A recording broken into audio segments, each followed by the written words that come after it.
Au milieu des années 90, bien avant les modems fibre optique et les modems Wi-Fi, il y avait les modems 56K, et ce sont très significatifs, qui permettaient de les reconnaître instantanément.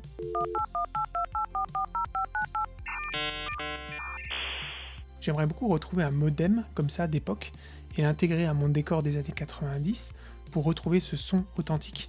Mais le problème, c'est que les prises téléphoniques ne fonctionnent plus du tout avec de la DSL. Je me suis dit que j'allais retrouver le modem le plus utilisé dans les années 90 et le modifier à l'intérieur pour retrouver ce son. J'ai donc opté pour ce modèle qui était vraiment très courant. Une fois le boîtier ouvert, je tombe sur ce circuit électronique, mais comme je vais faire mon propre circuit électronique, je vais enlever pas mal de choses.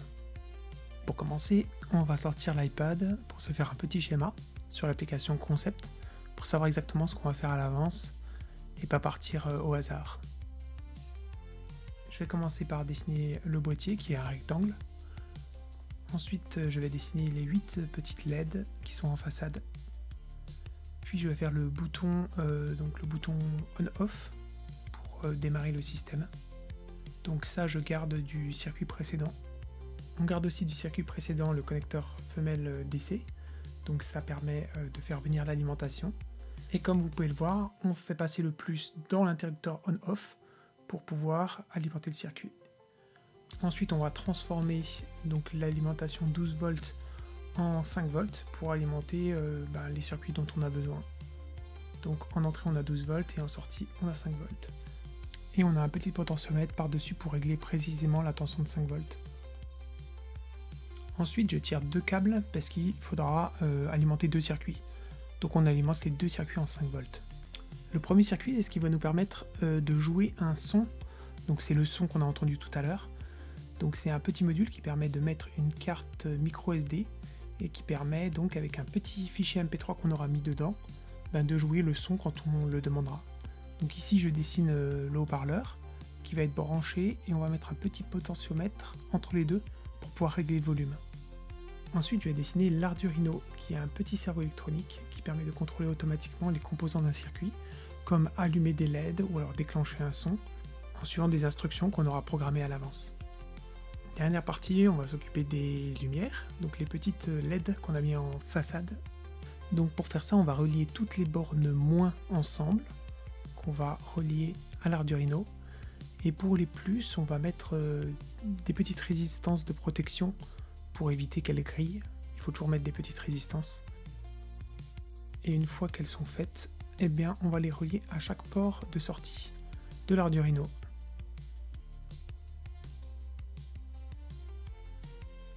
Et pour finir, on met un fil transmetteur et un fil récepteur pour communiquer entre les deux circuits et donc déclencher le son par programmation.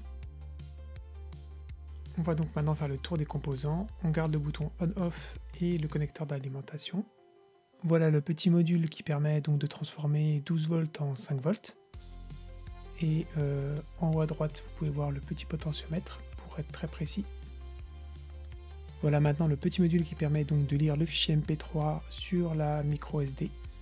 Donc je vais mettre la petite micro SD dedans et le module sera prêt. Maintenant on va déballer l'Arduino. Donc c'est vraiment un tout petit circuit. C'est le modèle Nano qui permet de faire vraiment des tonnes et des tonnes de projets. Donc tout dépend comment on le programme, mais on peut actionner ce qu'on veut à partir du petit processeur qu'on voit dessus en noir.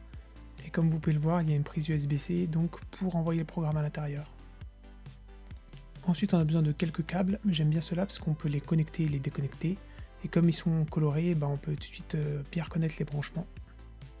On continue avec le petit haut-parleur de 8 ohms. Donc c'est juste 2 watts, mais au final le son est très correct. Et le tout petit potentiomètre qui permet de régler le volume. Et pour finir, ma petite boîte de résistance, j'aime bien parce qu'il y a vraiment toutes les valeurs de résistance. On peut faire pas mal de projets avec ça. Et voilà mes petites diodes électroluminescentes, mes petites LED.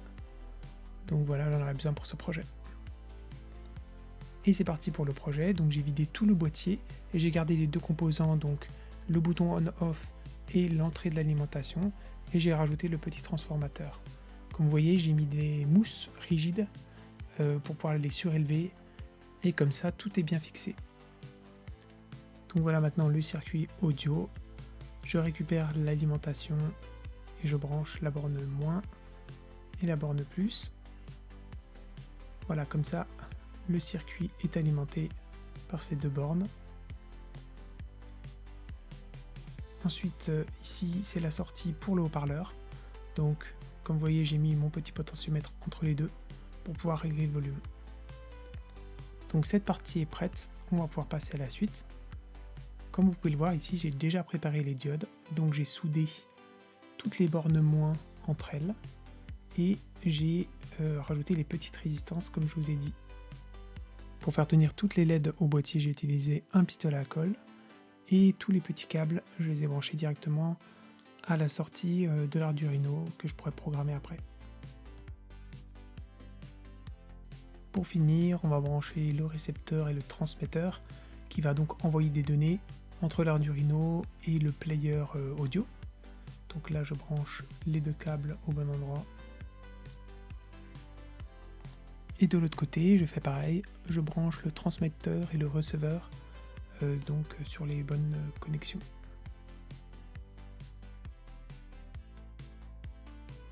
Et voilà pour ce qui est du montage des composants. Tout est prêt. Pour que l'apparence du boîtier extérieur ait l'air intacte, je vais devoir garder certains composants, comme ce double bouton on-off. Je vais donc faire une petite marque pour le découper. Je vais faire la même chose de ce côté, donc je vais garder seulement les connectiques externes. Et même chose, je ne vais pas les utiliser dans mon projet, je les garde juste pour l'esthétisme.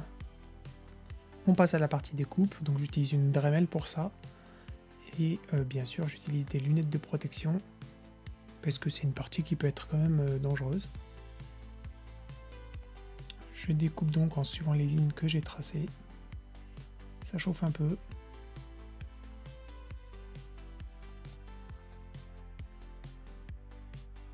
Une fois les deux parties détachées, on va les limer un petit peu pour avoir des bords bien lisses. On va faire pareil pour la seconde partie. Et finalement, la façon la plus efficace, c'est de faire à plat comme ça. Là, c'est très très efficace. On enlève toutes les aspérités. Ensuite, avec mon pistolet à colle, je vais bien coller les différentes parties. J'ai mis un peu de mousse en dessous pour surélever. Et pareil pour le double bouton poussoir.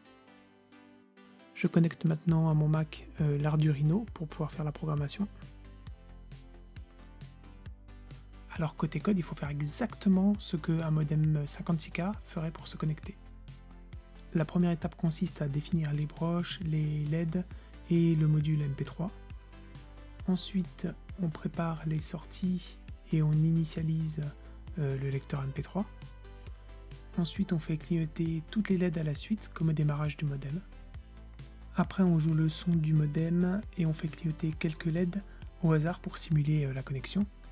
Ensuite, étape 4, on lance des clignotements rapides pour imiter un transfert de données. Et pour finir, on garde une activité aléatoire continue pour simuler un modem connecté.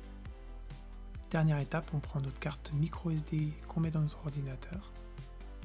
On télécharge un fichier qui reproduit le son du modem. Ok, c'est bien ce fichier, donc je le télécharge. Et ensuite, il faut le renommer pour qu'il soit compatible avec le petit player audio. Donc il faut le nommer 0001 et je le rajoute donc sur la carte SD. On ajoute la carte et on est parti.